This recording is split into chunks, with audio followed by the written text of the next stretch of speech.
akuntabel. Selanjutnya pengertian dari manajemen keuangan, yaitu proses mengatur pengadaan, pemanfaatan dan pelaporan dana sekolah melalui tahap perencanaan, pelaksanaan, pengawasan dan pertanggungjawaban. Manajemen ini juga mencakup penyusunan anggaran, pembelajaran serta pencatatan serta pelaporan secara transparan. Tujuannya untuk memastikan dana digunakan secara terarah, terkontrol, dan dapat sasaran untuk mendukung tercapainya tujuan pendidikan. Selain menghindari pemborosan, pengelolaan keuangan harus selaras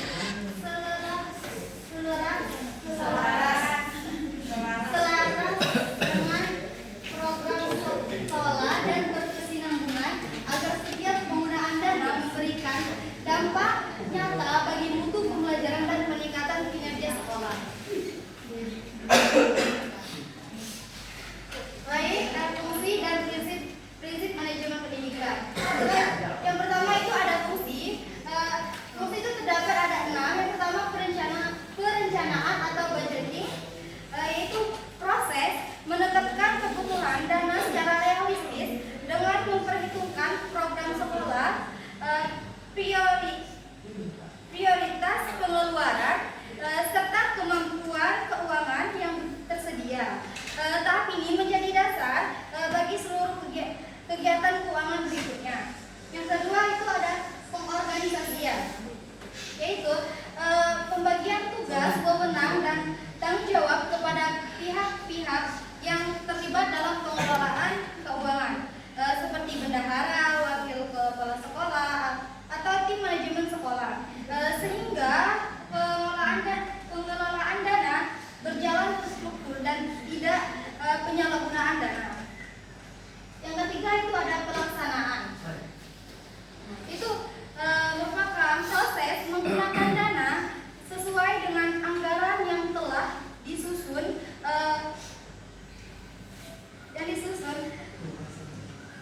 Tahap ini sekolah harus memastikan bahwa setiap pengeluaran benar-benar mendukung tercapainya tujuan pendidikan dan tidak menyalahi aturan yang berlaku. Yang keempat itu ada pembukuan atau accounting, yaitu kegiatan mencatat seluruh pemasukan dan pengeluaran dalam dana secara rinci, sistematis dan lengkap. Pembukuan yang baik memudahkan sekolah dengan memantau kondisi keuangan serta menyiapkan laporan yang akurat. Yang kelima itu ada pengawasan audit atau auditing, merupakan kegiatan memeriksa kesesuaian antara penggunaan dana dengan rencana anggaran. Pengawasan ini juga berfungsi untuk mencegah penyimpangan atau menemukan kesalahan serta memastikan penggunaan dana tetap efisien dan akuntabel. Yang keenam ada pertanggungjawaban atau reporting, yaitu penyampaian laporan penggunaan dana kepada pihak-pihak yang terkait seperti kepala sekolah, komite sekolah atau pemerintah. Pertanggungjawaban yang transparan tidak hanya menjadi bahan evaluasi atau perencanaan keuangan di tahun berikutnya. Baik, prinsip manajemen pendidikan itu ada 4. Yang pertama efektivitas. Nah, efektivitas berarti bahwa setiap penggunaan dana harus benar-benar mendukung capainya tujuan pembelajaran. Dana tidak boleh dialokasikan pada kegiatan yang tidak memberi dampak langsung atau tidak relevan dengan peningkatan mutu pendidikan. Yang kedua itu ada efisiensi. Efisiensi ini menekankan bahwa sekolah harus memaksimalkan hasil dengan karya yang seminimal mungkin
Baik,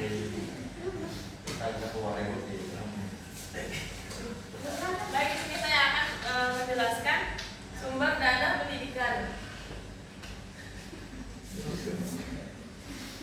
Sumber dana pendidikan dapat berasal dari pemerintah dan atau dana BOS, masyarakat, komite sekolah, donatur, alumni, serta kegiatan kewirausahaan seperti koperasi atau usaha sekolah.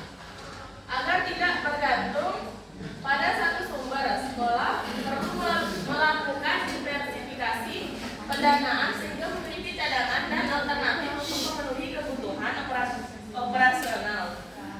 Keberagaman dan sumber dana membantu sekolah lebih fleksibel dalam memperbaiki fasilitas, menjalankan program pendidikan, dan menjaga keberlanjutan pembiayaan secara mandiri.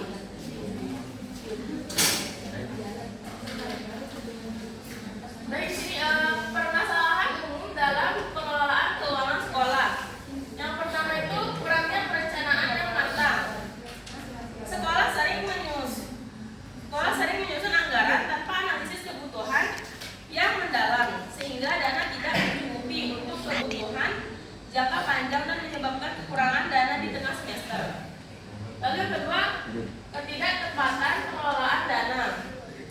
Dana yang tersedia tidak selalu digunakan sesuai prioritas atau tujuan pembelajaran, sehingga muncul pemborosan atau pengeluaran yang tidak mendesak.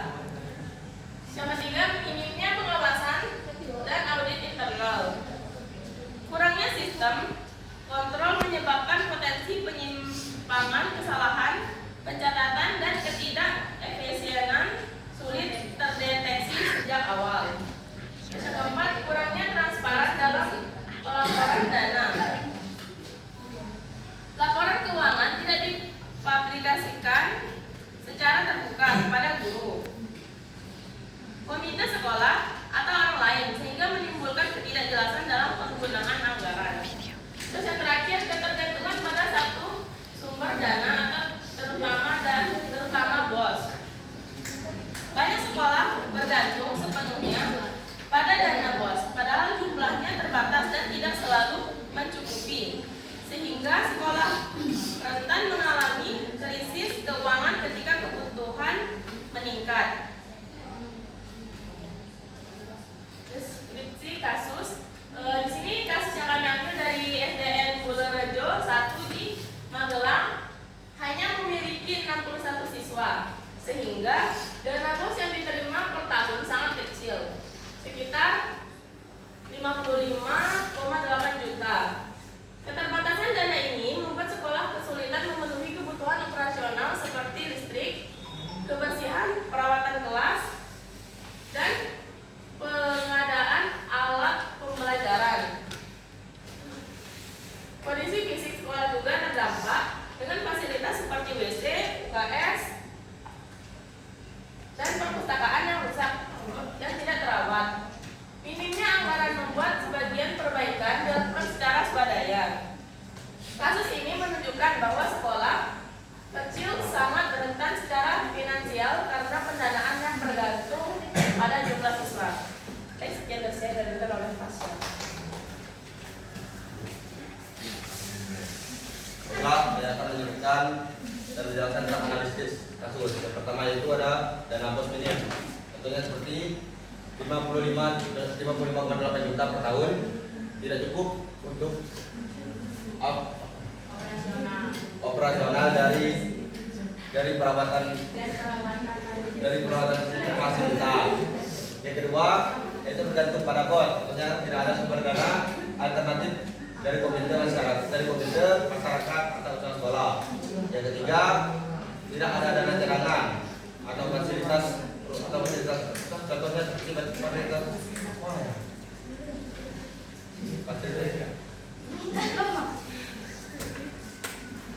contohnya fasilitas rusak, contohnya seperti WC, UKS, perpustakaan yang sulit diperbaiki. Selanjutnya itu tempat pengawasan lemah, tidak ada audit rutin, alokasi dana kurang terkontrol. Yang terakhir, prioritas anggaran sulit, contohnya tidak ada dana habis untuk kebutuhan harian, perawatan jangka panjang mereka. Tentang itu strategi penyelesaian. Yang pertama, perencanaan anggaran. Contohnya seperti menyusun RAPBS yang realistis dan memprioritaskan kebutuhan utama seperti fasilitas, sarana belajar, dan operasional dasar. Yang kedua itu mengembangkan sumber dana alternatif, tentunya menggali dukungan dari masyarakat, alumni, komite, KSM, serta mengembangkan usaha sekolah seperti koperasi atau kantin. Yang ketiga yaitu bentuk dana cadangan, tentunya mengalokasikan sebagian dana sebagai kebutuhan untuk kebutuhan mendesak dan perbaikan fasilitas. Yang keempat, meningkatkan pengawasan dan audit rutin, seperti melakukan audit internal berkala untuk memastikan penggunaan dana efektif, efisien, dan bebas penyimpangan. Yang kelima, meningkatkan transparansi keuangan, seperti membuka laporan penggunaan dana kepada warga sekolah dan komite untuk memperkuat kepercayaan dan evaluasi bersama. Dan yang terakhir adalah menetapkan skala prioritas yang jelas, seperti mengatur pengeluaran berdasarkan urgensi dan dampaknya terhadap proses pembelajaran agar dana terbatas digunakan optimal. Selain kesimpulan, manajemen keuangan pendidikan berperan penting dalam memastikan kelancaran operasional sekolah melalui perencanaan, pelaksanaan, pengawasan, dan pertanggungjawaban efektif, efisien, transparan, dan akuntabel. Kasus CTN Guru Resiko 1 menunjukkan bahwa keterbatasan dana, ketergantungan para bos, dan lemahnya pengawasan menjadi penyebab utama munculnya masalah keuangan. Perbaikan dapat dilakukan melalui anggaran yang realistis, diversifikasi sumber dana, peningkatan pengawasan, serta penetapan prioritas yang jelas. Dengan pengelolaan keuangan yang baik, sekolah dapat memaksimalkan dana yang ada dan mendukung fokus pembelajaran secara optimal dan berkelanjutan. Baik, selanjutnya kami buka sesi diskusi kepada teman-teman semua yang mau ingin bertanya.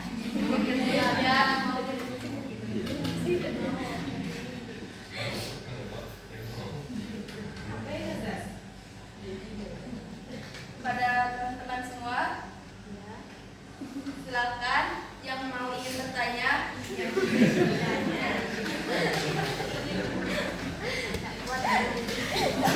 Silakan angkat tangannya. Teman-teman bertanya, angkatkan diri.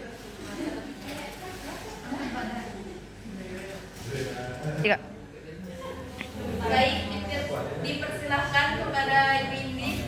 Baiklah, saya ingin bertanya, bagaimana peran transparansi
pendapatan utama sekolah untuk membuka laporan keuangan kepada publik.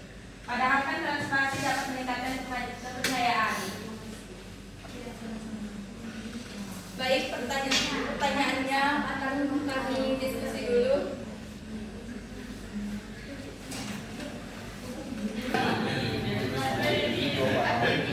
Berat aja loh kan? Berat badan.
Baiklah, ini saya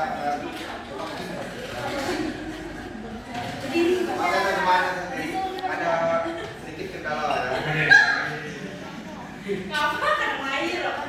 Saya di sini saya akan menjawab pertanyaan dari Hesti Lawanti. Pertanyaannya, realitanya kan tidak semua sekolah melakukan transparansi keuangan. Nah, apa yang menjadi hambatan utama sekolah untuk membuka laporan keuangan kepada publik? Padahal transparansi dapat meningkatkan kepercayaan. Hambatan utama sekolah untuk membuka laporan keuangan kepada publik adalah kurangnya regulasi yang jelas dan ketidakpahaman tentang pentingnya transparansi. Banyak sekolah yang tidak memahami bahwa transparansi keuangan dapat meningkatkan kepercayaan publik dan memastikan bahwa dana yang dikelola digunakan secara efektif dan efisien.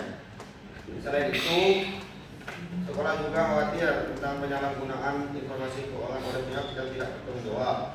Keterbatasan sumber daya seperti kurangnya staf yang terlatih dalam mengelola keuangan juga menjadi hambatan bagi sekolah untuk menyusun dan mempublikasikan laporan keuangan. Kultur birokrasi yang tidak transparan dan tidak akuntabel juga masih menjadi tantangan bagi beberapa sekolah. Oleh karena itu, perlu adanya upaya untuk meningkatkan kesadaran dan kemampuan sekolah dan dalam mengelola keuangan secara transparan dan akuntabel.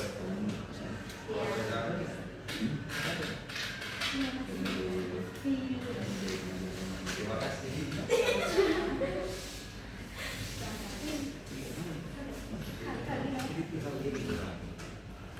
Oke, saya akan menjawab pertanyaan dari Anggreni.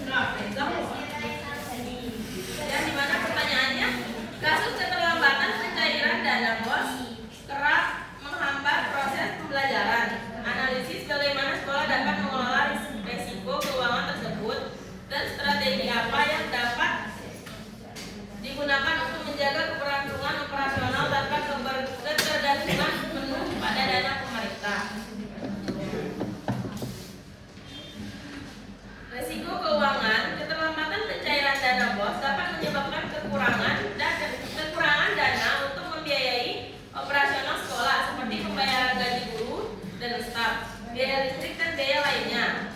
Keterlambatan pencairan dana BOS juga dapat menyebabkan kesulitan dalam mengelola arus kas sekolah sehingga sekolah harus mencari pinjaman atau menggunakan dana lain untuk membiayai operasional.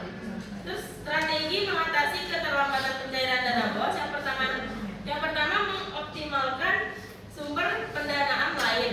Sekolah dapat mengoptimalkan sumber pendanaan lain seperti iuran orang tua siswa, sumbangan dari masyarakat dan hasil usaha sekolah.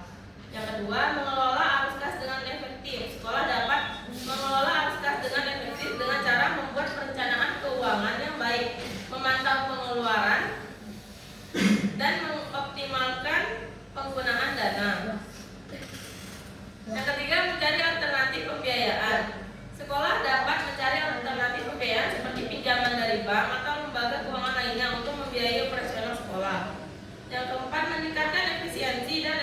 produktivitas.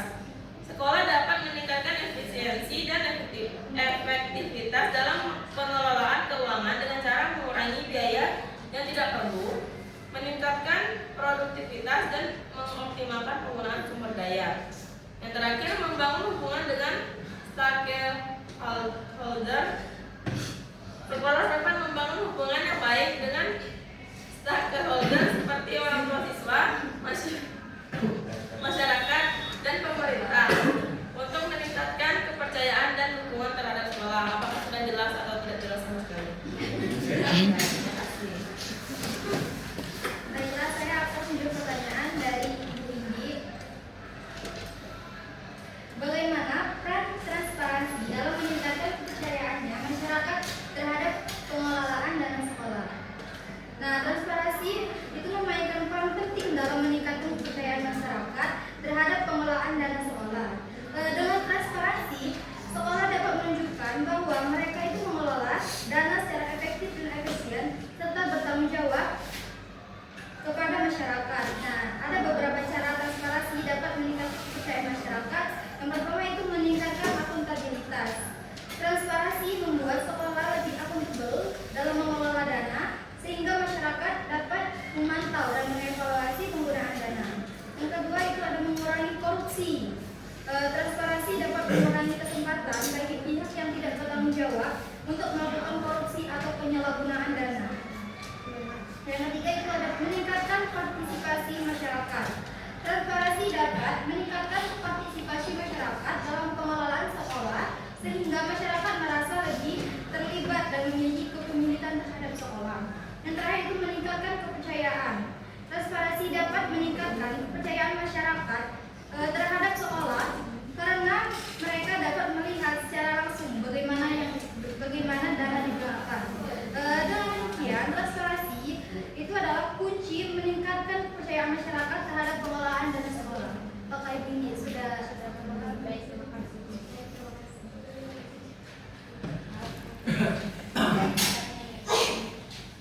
Baik, sekian dari kelompok 10. Saya selaku moderator.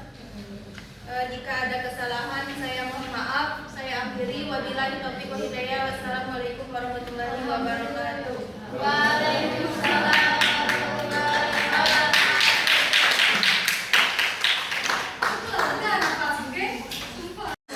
Assalamualaikum warahmatullahi wabarakatuh.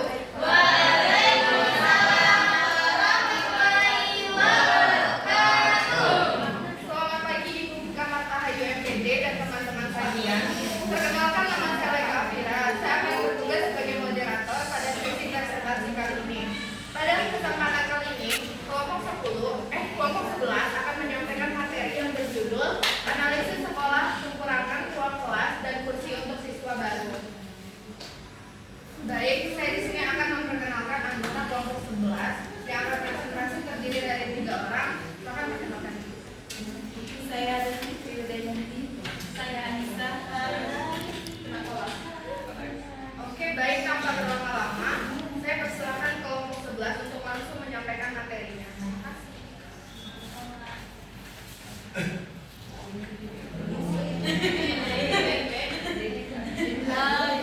Baik teman-teman, di sini sebelumnya saya akan menyampaikan pendahuluan dari materi kami. Sekolah merupakan tempat utama bagi siswa untuk memperoleh pendidikan yang layak serta mendukung proses belajar yang efektif. Namun, pada kenyataannya masih banyak sekolah yang menghadapi kendala dari hal ketersediaan sarana dan prasarana, terutama kekurangan ruang kelas dan juga kursi bagi siswa baru.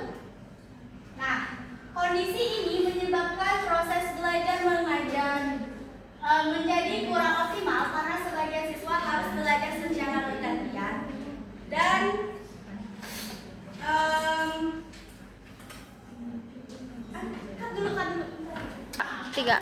namun pada kenyataannya masih banyak sekolah yang menghadapi kendala dalam hal ketersediaan sarana dan prasarana, terutama kekurangan ruang kelas dan kursi bagi siswa baru. Kondisi ini menyebabkan proses belajar mengajar menjadi kurang optimal karena sebagian siswa harus atau tanpa fasilitas penduduk yang memadai. Permasalahan tersebut umumnya terjadi akibat peningkatan jumlah peserta didik baru yang tidak sebanding dengan penambahan fasilitas sekolah.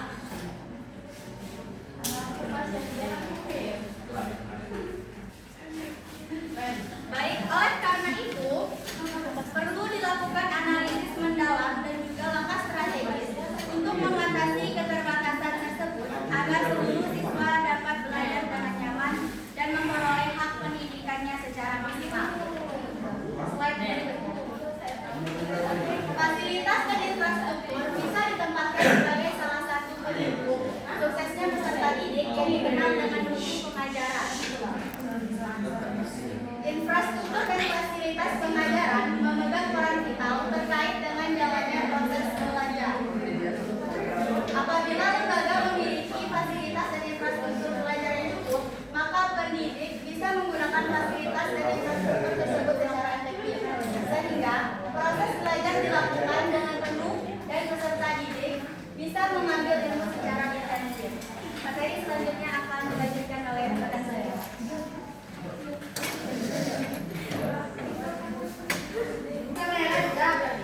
Lala. Baik, selanjutnya ada pengertian manajemen sarana dan prasarana. Sarana dan prasarana merupakan dua hal yang berbeda, walaupun keduanya sering ditemui secara bersamaan, akan tetapi keduanya memiliki makna tersendiri. Sarana dapat diartikan sebagai perlengkapan yang digunakan untuk mencapai tujuan yang akan dicapai dan digunakan agar proses kegiatan belajar mengajar dapat berjalan dengan efektif dan efisien, baik itu yang dapat bergerak maupun yang tidak dapat bergerak. Sedangkan prasarana merupakan alat bantu atau perlengkapan yang digunakan dalam proses kegiatan belajar di kelas yang digunakan agar proses pembelajaran dapat berjalan dengan lancar.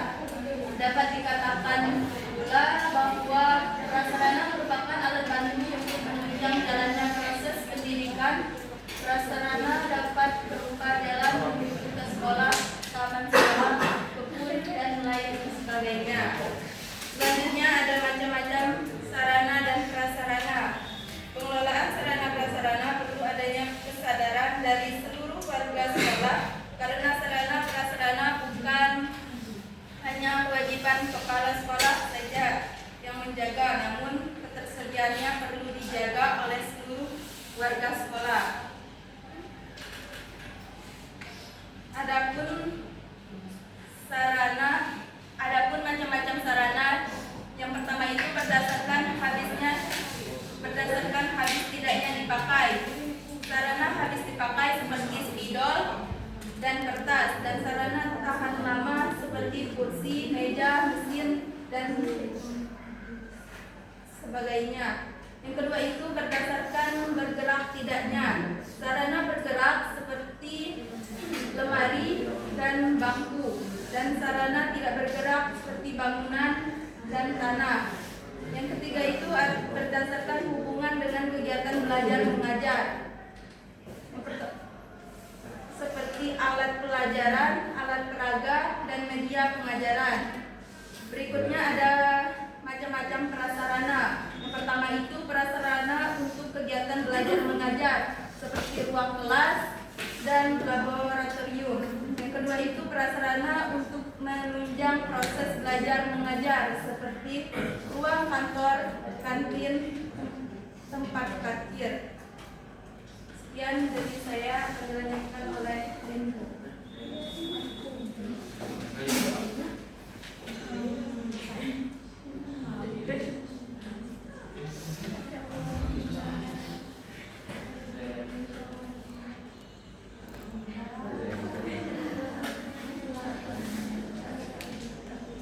Teman-teman, di sini ada analisis yang kami dapatkan dari artikel. Bisa dilihat dari artikel itu Kanada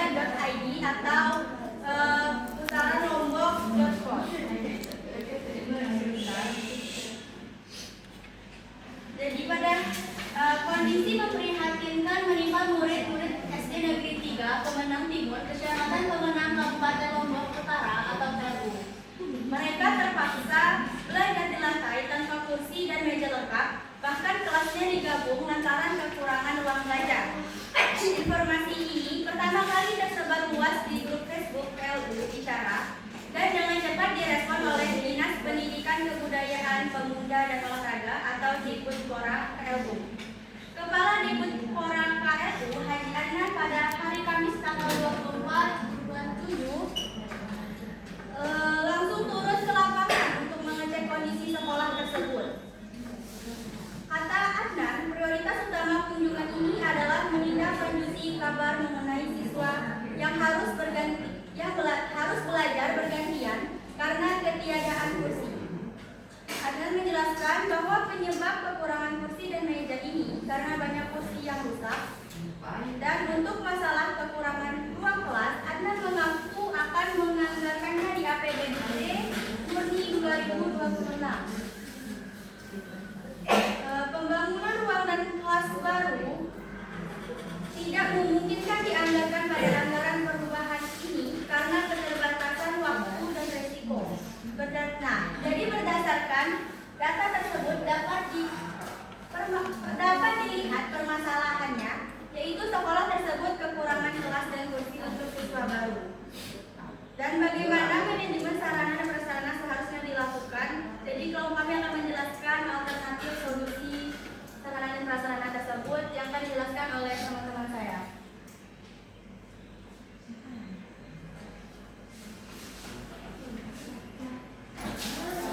Baik, lanjut ke alternatif solusi untuk kekurangan ruang kelas atau prasarana. Ada 4 macam, yaitu penggunaan ruang terbuka atau semi terbuka. Yang kedua, sistem kelas gabungan atau multi grade. Yang ketiga, kerjasama dengan lembaga lain atau penyewaan jangka pendek. Yang terakhir, ada fleksibilitas penggunaan ruang khusus. Saya akan jelaskan alternatif solusi untuk kekurangan ruang kelas atau prasarana. Jika pembangunan ruang kelas baru atau RKB membutuhkan waktu lama, kreatif untuk memaksimalkan fungsi ruang yang ada. Yang pertama itu penggunaan ruang terbuka atau semi terbuka, seperti teras atau koridor. Manfaatkan teras atau koridor sekolah yang cukup luas sebagai area belajar kelompok atau kelas darurat. Jika cuaca memungkinkan, nah kalau hujan jangan, nanti basah murid-muridnya. Terus yang kedua itu ada gazebo atau ruang hijau. Bangun optimalkan gazebo area taman sekolah untuk dijadikan outdoor classroom atau kelas luar ruangan dengan menempatkan bangku atau kursi portable. Yang kedua, sistem kelas gabungan atau multi grade. Jika kekurangan ruang sangat mendesak, pertimbangkan untuk menggabungkan 2 kelas dengan tingkat yang berbeda. Misalkan kelompok kelas 2 dan kelompok kelas 3 dengan sesi misalkan ya. Dengan guru yang mengajar secara diferensiasi. Ini umum dilakukan di sekolah daerah terpencil, tetapi dapat menjadi solusi sementara. Yang ketiga, ada kerjasama dengan lembaga lain atau penyewaan jangka pendek. Jadi kerjasama dengan lembaga terdekat, misalnya balai pertemuan desa, aula kantor kelurahan, atau gedung serbaguna untuk menyewa ruangan mereka sementara waktu atau harian mingguan untuk menyewa hingga ruang kelas di sekolah siap. Jadi sebelum ruang sekolah siap, guru-guru dapat menyewakan salah satu gedung atau balai desa. Kalau balai desa kan tidak perlu disewa, memang secara prasarana daerah tersebut. Yang keempat, ada fleksibilitas penggunaan ruang khusus. Maksimalkan jadwal penggunaan laboratorium komputer, IPA atau bahasa daripada hanya digunakan untuk praktek. Jadi selain untuk dipraktek, siswa dapat dialihkan ke lab tersebut. Ruang-ruang tersebut dapat difungsikan sebagai ruang kelas reguler untuk mata pelajaran umum pada jam-jam yang tertentu. Yang kedua,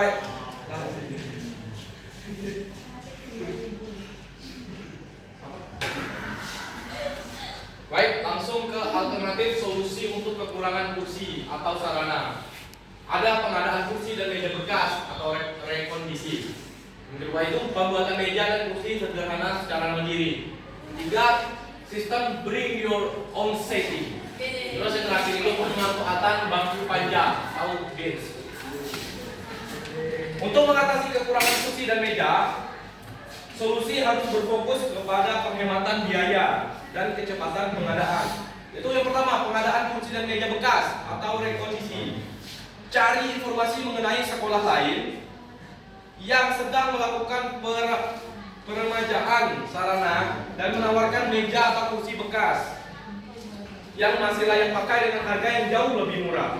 Lakukan rekondisi atau pengecatan ulang dan penguatan ulang agar terlihat layak dan aman. Jadi jangan seketika misal ada rekondisi dari sekolah lain yang bangkunya tidak terpakai tetapi kondisinya yang tidak layak pakai, itu yang harus diubah oleh diubah oleh guru-guru sekolah tersebut yang siswa itu nyaman. Terus yang kedua itu pembuatan meja dan kursi sederhana secara mandiri. Libatkan tim teknisi sekolah agar bekerja sama dengan bengkel lokal untuk membuat kursi dan meja yang didesain sederhana, kuat, hemat, misalkan menggunakan bahan kayu atau rangka besi yang mudah didapatkan. Bisa lebih cepat dan murah daripada membeli furnitur baru dari distributor besar. Terus yang ketiga, sistem bring your own setting atau khusus kondisi darurat, yaitu dalam situasi sangat darurat dan sementara, sekolah dapat meminta siswa membawa bantal, tikar, dan atau kursi lipat kecil mereka sendiri untuk mendukung kegiatan belajar di lantai atau lesehan dan itu juga di area terbuka sambil menunggu pengadaan kursi reguler. Terus yang keempat itu pemanfaatan bangku panjang atau bench. Jika kesulitan mendapatkan meja kursi tunggal, berilah atau buat bangku yang panjang dapat menampung 3-4 siswa. Teman-teman pernah lihat kursi panjang? Kadang di apotek atau di rumah sakit? Pernah di rumah sakit. Berilah bangku panjang yang dapat menampung 3-4 siswa, lebih efisien secara biaya dan uang daripada membeli set meja kursi individu. Jadi pokoknya guru itu berusaha membuat siswa nyaman untuk belajar. Terus ada alternatif manajemen dan pendanaan. Ada Kementerian dan Donasi atau CSR, penggalangan dana atau fundraising berbasis proyek. Ada anggaran berbasis prioritas risiko. Dan ada yang terakhir, optimalisasi tenaga kerja sekolah. Solusi ini berfokus pada sejak administratif dan finansial untuk mendukung pengajuan sarana dan prasarana. Yang pertama, Kementerian dan Donasi atau CSR. Secara produktif, ajukan proposal Corporate Social Responsibility atau CSR kepada perusahaan-perusahaan di sekitar lokasi sekolah untuk meminta bantuan dalam bentuk dana, material bangunan, atau penyediaan furnitur sekolah. Yang kedua, penggalangan dana atau fundraising berbasis proyek. Lakukan kegiatan penggalangan dana yang spesifik, misalnya satu siswa yang satu kursi, atau ayo bangun ruang kelas kami, yang melibatkan komite sekolah, alumni, dan masyarakat. Dana yang terkumpul harus transparan dan dialokasikan khusus untuk kebutuhan yang telah ditetapkan. Terus yang ketiga itu kemitraan dan donasi atau CSR. Secara proaktif, ajukan proposal Corporate Social Responsibility atau CSR kepada perusahaan-perusahaan di sekitar lokasi sekolah untuk meminta bantuan dalam bentuk dana, material bangunan atau penyediaan furnitur sekolah. Maaf ya guys. Lanjut ke penggalangan dana fundraising berbasis proyek. Sudah. Tahun selanjutnya anggaran berbasis prioritas risiko. Dalam perencanaan anggaran, terapkan metode yang mengalokasikan dana terbesar pada sarana dan prasarana yang menjadi risiko terbesar terhadap kelancaran proses belajar. Dalam kasus ini, risiko terbesar terhadap kelancaran proses belajar yaitu ketiadaan tempat duduk dan ruang belajar. Yang terakhir, optimalisasi tenaga kerja sekolah. Memanfaatkan guru atau karyawan sekolah yang bisa memiliki keahlian teknik atau pertukangan perbaikan untuk melakukan perbaikan minor secara internal sehingga mengurangi biaya pemeliharaan eksternal. Jadi itulah cara-cara untuk alternatif manajemen dan pendanaan. Ada kemitraan donasi juga, undangan dana juga ada dua jenis, yaitu berupa dana dan barang. Kalau di perusahaan itu tidak mau memberikan dana, bisa dialihkan ke barang-barang bekas seperti kayu-kayu yang tidak terpakai, kusen-kusen atau besi-besi bekas. Nah, setelah itu dapat diolah kembali oleh teknisi dari sekolah tersebut, berbentuklah kursi untuk anak-anaknya. Terima kasih, akan dilanjutkan. Baik, selanjutnya ada kesimpulan dari materi kami. Keberadaan sarana dan prasarana pembelajaran memiliki dampak signifikan terhadap proses pendidikan dan pembelajaran, memainkan peran krusial dalam menunjang kegiatan pendidikan.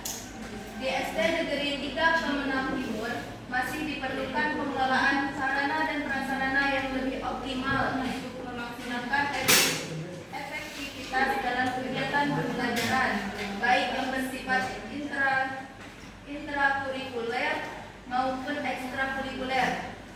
Berdasarkan hasil pengumpulan data yang dilakukan, masih sangat diperlukan manajemen dan pengelolaan sarana dan prasarana yang tepat, seperti melakukan perbaikan pemeliharaan serta menambah agar kegiatan pembelajaran dapat dilakukan secara optimal serta menjadi salah satu faktor kunci untuk mencapai kesuksesan dalam bidang pendidikan. Baik, itulah pembahasan dari materi kelompok kami. Selanjutnya akan dikembalikan ke Terima kasih kepada kelompok 11 atas pemaparan materinya. Sekarang kita buka sesi tanya jawab. Bagi teman-teman yang ingin bertanya, silakan angkat tangan. Baik, kepada email.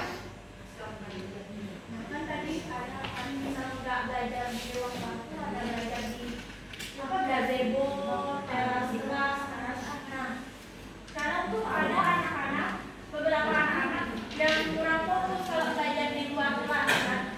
Kayak melihat ke luar kan, ya, ke melihat ada kelas lain olahraga, melihat kelas lain olahraga kan. Nah, bagaimana sih agar strategi yang dilakukan semua agar anak itu fokus belajar supaya Dijawab.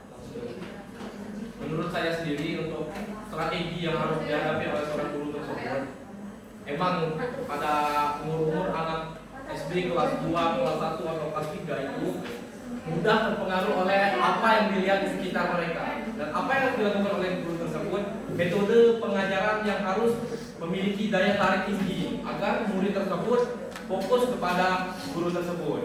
Jika ada satu atau dua murid yang telah pokoknya daya tangkap orang itu gitu, ada waktunya yang telah ditentukan kepada guru tersebut. Jadi menurut saya sendiri, gaya pengajaran dari seorang guru tersebut yang harus menarik.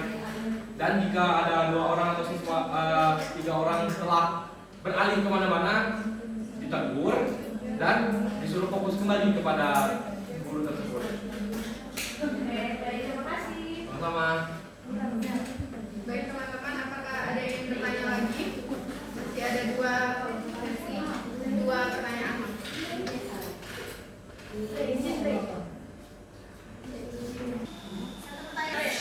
Oke teman-teman, jika tidak ada yang mau bertanya lagi, saya tutup. Terima kasih atas perhatian dan partisipasi ibu dan teman-teman semua. Sekian dari kami. Wassalamualaikum warahmatullahi wabarakatuh. Waalaikumsalam warahmatullahi wabarakatuh.